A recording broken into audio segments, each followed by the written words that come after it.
Дневник на К1 телевизија, во него ќе гледате вести од економијата, политиката, инфраструктурата и земјоделието. По настаните на денот се враќаме веднаш. Втор ден расправа за ребалансот на буџетот за 2017 година. Во Комисијата за надворешна политика, зад затворени врати, премиерот Заев го презентираше нацрт договорот за добрососедство помеѓу Македонија и Бугарија. Подготовка за отпочнување на градежни работи за асфалтирање на преостанатата делница од патот Горни Дисан-Вешие.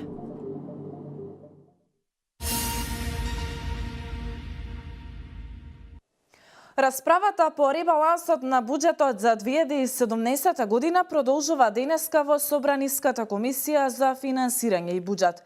Вкупните приходи во првите 6 месеци се 86,4 милиарди денари, што е 46% во однос на планираното, а расходите се 94,6 милиарди денари. Втор ден расправа за ребаланс на буџетот во Комисијата за финансирање и буџет. Власта и опозицијата со спротивставени ставови. За првите се кратат непродуктивните трошоци. За вторите ребалансот се прави со единствена цел да се создадат услови за вработување на лица блиски до СДСМ, учесници во така наречената шарена револуција. Вкупните приходи во првите 6 месеци се 86,4 милиарди денари, што е 46% во однос на планираното, а расходите се 94,6 милиарди денари. Министерството за финансии прави ребаланс и буџет на реална основа, а не на партиски желби, истакна пратеникот на СДСМ Васко Ковачевски. И ова дискусија на реализацијата на буџетот, повторно да си ја повторите, па ќе видите како ќе помините. Со какви аргументи ќе ви се врати дека има пари за пензии, дека има пари за образование, дека има пари за малите и средни предпријатија, има пари за нови вработувања, за социјални трансфери, за зголемена минимална плата. Ќе има пари. Пратеничката од ВМРО ДПМН Лилјана Кузмановска и председателка на Комисијата за буџет и финансирање рече дека ребалансот на буџетот не е реформски, односно нема развојна компонента. На која реална основа сега вие го темелите економскиот раст од 2,2%? На основата што досега е направена во делот на водењето на економските политики. Дали не се реално странските директни инвестиции од 2 милиарди и 600 милиони евра? Да е некој друг ке се страми? Расправата по ребалансот во комисијата според деловникот трае 10 работни дена. Очекувањата се дека ребалансот на буџетот ќе биде донесен до крајот на овој месец. Инаку за овој ребаланс поднесени се 840 амандмани, 760 од ВМРО ДПМН и 134 од албанскиот политички блок.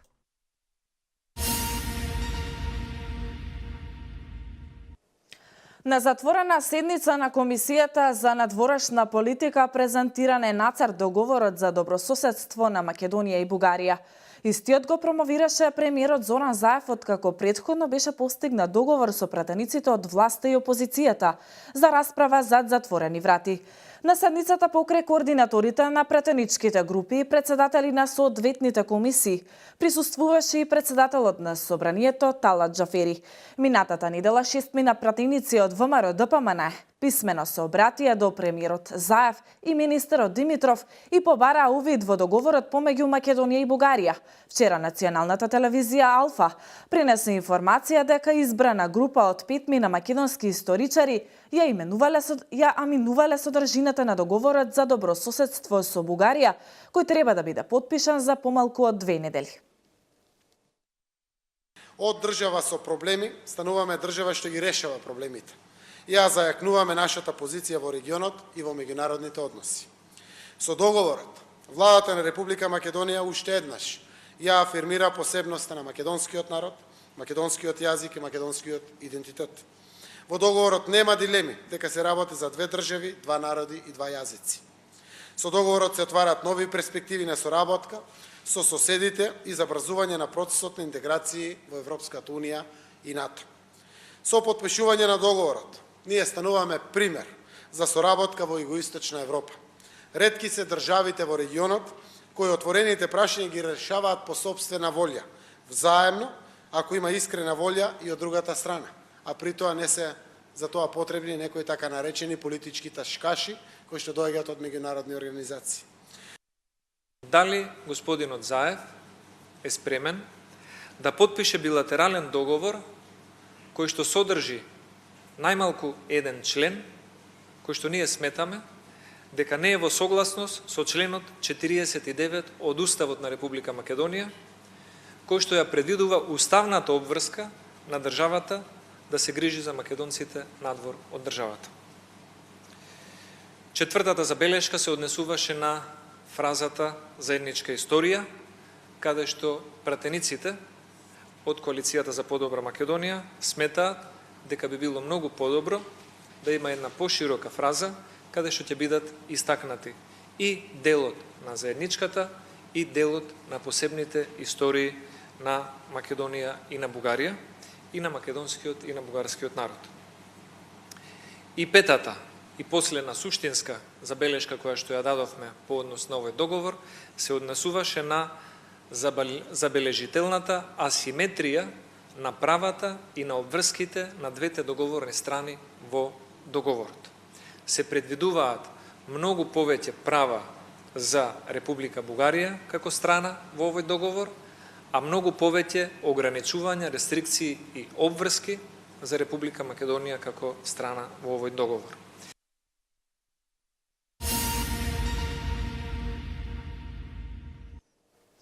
Во општина Велес се одржа јавна расправа организирана од страна на Министерството за животна средина и просторно планирање на Република Македонија и секторот за животна средина. Колешката Дијана Иванова ги има деталите. Општините Росоман и Велес се двете општини од Вардарскиот плански регион во кој Министерството за животна средина и просторно планирање одржа јавни дебати на кои што беше представена студијата за оцена на влијанието врз животната средина за интегриран систем за управување со цврст отпад во Вардарскиот регион. Истата е подготвена во рамките на проектот подготовка на потребни документи за воспоставување на интегриран и финансиски самоодржлив систем за управување со отпад. Ке се разгледаат сите критериуми кои во однос на тоа како оваа инсталација ќе влие врз животната средина, ќе се предвидат мерки за ублажување на евентуалните лоши влијанија или што може да ги предизвика управувањето со отпадот конкретно на овој начин. Значи, се со цел да се допре до сите граѓани во овој регион, да знаат што се случува и секако да ги добиеме повратно мислењата кои што се конструктивни. Надлежните велат дека студијата може да се надградува, сите конкретни предлози ќе бидат земени во предвид. Целта е креирање на соодветно решение на подолг рок кога станува збор за управување со отпад. Ако се одбива според проектот, градежните работи треба да започнат за 2 години, велат надлежните. По завршувањето на студијата за оценка на влијанието врз животната средина за оваа инсталација, објавена на веб страната и на Министерството за животна средина и просторно планирање и на сите веб страни на општините кои што припаѓаат во Вардарскиот плански регион. Граѓаните можат да ги прочитаат во рок од 30 дена, да дадат коментари и истите се разбира доколку можеме да ги имплементираме, доколку се одржливи, секако дека ќе бидат земени во предвид и ќе бидат дел од оваа студија, пошто ќе следи подготовка на извештај за сообразност на истава студија од страна на Министерството. Рокот на важење на решението за студија за оценка на влијание врз животната средина е 2 години. Согласно со тоа, во рокот од 2 години ќе треба да се реализира и овој инфраструктурен проект, кој што секако е многу значаен за Вардарскиот плански регион. Проектот подготовка на потребните документи за воспоставување на интегриран и финансиски самоодржлив систем за управување со отпад се спроведува во 4 плански региони. Очекувањата се постигнување на интегриран и финансиски самоодржлив систем и тоа за регионите Пелагониски, Југозападен, Вардарски и Скопски, но и да се подобри животниот стандард на жителите од овие 4 региони, кои што се приближно 1.200.000 жители, кои моментално на годишно ниво произведуваат 330.000 тони отпад.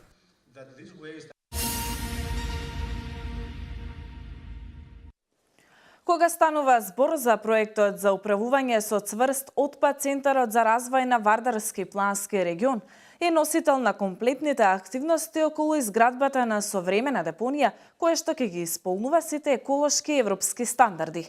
Марко Колев во изјава за К1 телевизија вели дека планирани се 3 претоварни станици и тоа во Велес, Кавадарци и Неготино. Општините Росоман и Градско поради близината својот отпад директно ќе го пренесуваат до централната постројка за управување со истиот.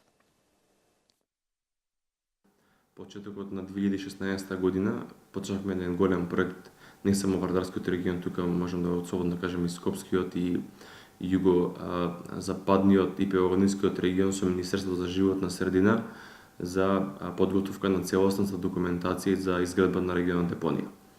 Целата документација треба да ја добиеме ние конкретно оваа година. Изработен е регионален план за управување со отпад и сите други пропратни документи се работат уште некои стратешки документи и ќе пристапиме кон проектирање на новата регионална депонија со неколку трансфер станици. Регионален план за отпад е готов, се предвидува регионалната депонија да биде на територијата на општина Росоман со 3 трансфер станици, тоа е планот. Едната да биде во општина Велес, каде што ќе ги покријат општините Чашка и Озово. Втората е на територијата на општина Неготино, каде што ќе се собира сметот од Демиркапија и од Неготино, и третата од Кавадарци трансфер станица, која ќе се трансферира отпадот со големи камиони од регионалната депонија во Росоман, со тоа што Градско ради близината ќе го транспортира директно отпадот на регионалната депонија. Имаме ние редовни состаноци со Министерство и со тимот од 5 фирми кои работат на оваа проблематика и, како што кажав и преска, ја се очекувам до крајот на годината дека целата документација ќе биде затворена.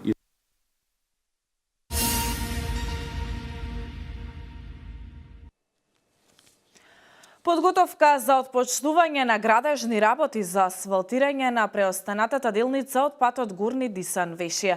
Во моментов на терен се изведуваат земјани работи и подготовка за изградба на алтернативниот пат. Потоа градоначалникот Апостолов најавува отпочнување на активностите за асфалтирање на третата делница Горни Дисан-Вешје. Дијана Иванова повеќе. Започнати се градежните работи на третиот дел од патниот правец Горни Дисан-Вешје. Градоначалникот на општина Неготино Ванчо Апостолов вели дека како што е планирано, во моментот се изведуваат земјани работи и се подготвува алтернативниот пат пред да започнат активностите околу асфалтирање на делницата, која е со должина од 630 метри. Очекуваме за некои 2 до 3 месеци двете делници да бидат споени, да тој патен правец биде асфалтиран и останува другиот дел од Горни Дисан до самиот асфалт, кој ќе биде нешто потесен, бидејќи така дозволуваат теренските услови, а тоа ќе биде обврска на општина Неготино и во следниот период планираме од Горни Дисан до Вешје да има комплетно асфалт. Апостолов вели дека со комплетно асфалтирање на овој патен правец, жителите на Дисанијата, како и сите граѓани кои на овој простор обработуваат земјоделско земјиште, на располагање ќе добијат асфалтен патен правец, со што ќе се создадат услови и за развој на винскиот рурален и алтернативен туризам. Инаку за комплетна реализација на овој проект, општината користеше средства од ИПА програмата и пограничниот проект Биекономи.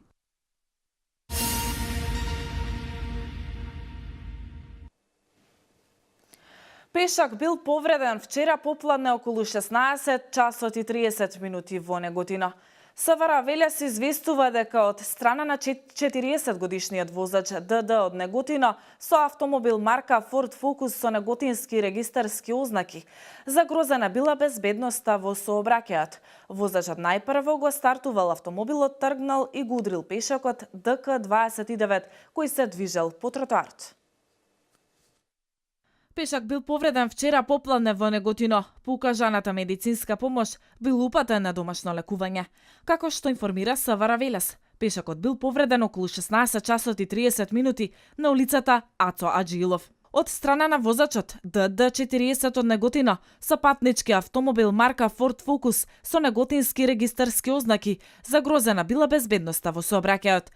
Возачот најпрво го стартувал автомобилот, тргнал и го удрил пешакот ДК29 кој се движел по тротоарот. Пешакот по ударот се здобил со телесни повреди, известува СВР Велес. Увид на местото на настанот извршила екипа од полициска станица од општа надлежност Неготино.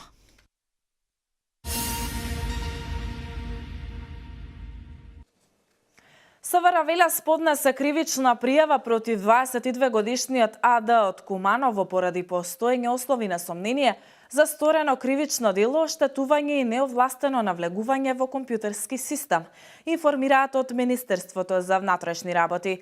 Откако пријавениот извршил упад во акаунт, која што представува маркетинг стратегија за рекламирање на содржини и дистрибуција на истите преку платен канал и направил промена на информациите за начинот на исплатата на паричните средства, ја заменил постоечката девизна сметка во собственост на ВИ со својата девизна сметка, а воедно извршил и промена на емайл адресата и промена на лозинката со што се стекнал со имот на корист од $11,254 на штета на ВИ.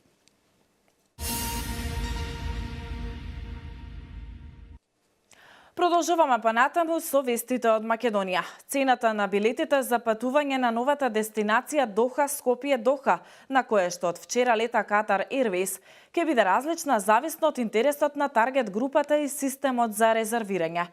Летот со трајање од 5 часа и 15 минути ќе се реализира секој понеделник, среда, петок и недела.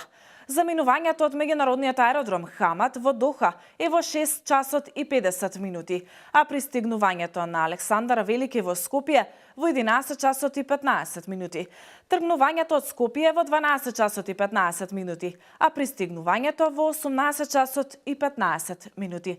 Раководството на компанијата и македонските воздухопловни власти најавуваат поврзување на граѓаните на Македонија со над 150 дестинации, олеснување на патувањето на македонските иселеници во Австралија и Нов Зеланд, како и можности за унапредување на економската соработка меѓу двете држави. До крајот на оваа недела земјоделците може да аплицираат за финансиска подршка од ИПАРД огласот кој е во тек. Во ИПАРД 2 мерките за растително производство приоритетно ќе бидат гледувањето на житарици, индустријски и градинарски растенија, потоа овошните и лозовите насади, трпезно грозје и маслинките. Во сточарството се финансира од гледувањето на говеда, свињи, овци и кози. Прифатливи инвестиции исто така се изградба или реконструкција на објекти и фарми, оранжерии, складови за чување на храна и храна за добитокот, амбари или силоси.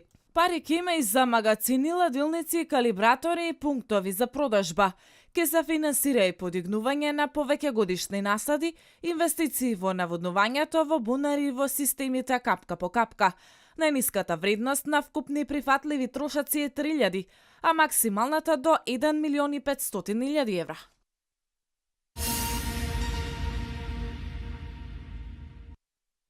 За 6,5% намален е бројот на ученици и студенти сместени во домовите во 2016-2017 година. 6755 ученици и студенти е вкупниот број на сместени ученици во студентските домови за ученици во основното и во средното образование во студентските домови во учебната 2016-2017 година. Ова го соопшти Државниот завод за статистика. Во домовите за ученици кои посетуваат средни верски училишта во 2016-2017 година биле сместени 256 ученици. Со годишните извештаи се опфатени 37 домови. Домовите за ученици во основните училишта, средните во средните верски училишта и студентските домови. Домовите за ученици и студентските домови обезбедуваат сместување, исхрана и воспитување на ученици и студенти за време на школувањето во местото на постојано живење на родителите или издржувателите.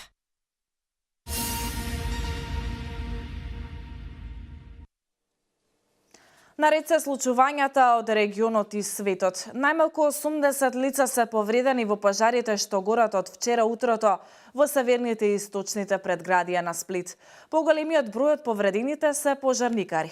Според локалните власти, сите повредени се надвор од животна опасност.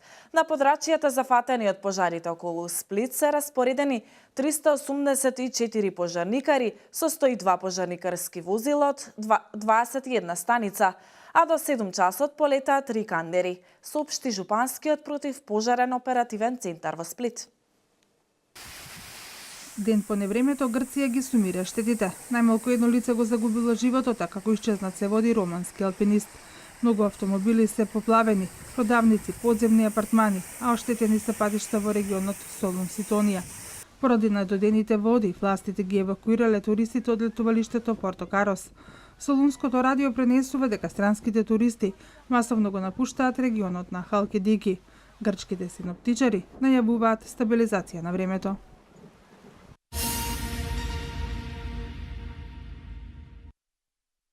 По средбата на српскиот председател Александар Вучик и американскиот подпредседател Майкл Пенс, белградските вестници јавуваат за изразената желба на Вашингтон за продлабочување на партнерството меѓу двете земји. Пенс го уверил својот гостин дека Соединетите американски држави ги поддржуваат напорите на Србија насочени кон нејзино приклучување во Европската унија. Тој го повикал српскиот лидер да ги продолжи реформите и да ги нормализира односите со Косово. Вестникот Данас забележува дека Вучик својата средба со Пенс и посетата на САД ги сумирал во неколку збора. Добро е денеска да си граѓанин на Србија во Вашингтон. Тема на разговорите били и односите со Русија. Ставот на председателот Вучик бил дека Србија има пријателски односи со Руската Федерација, но и со сите други држави.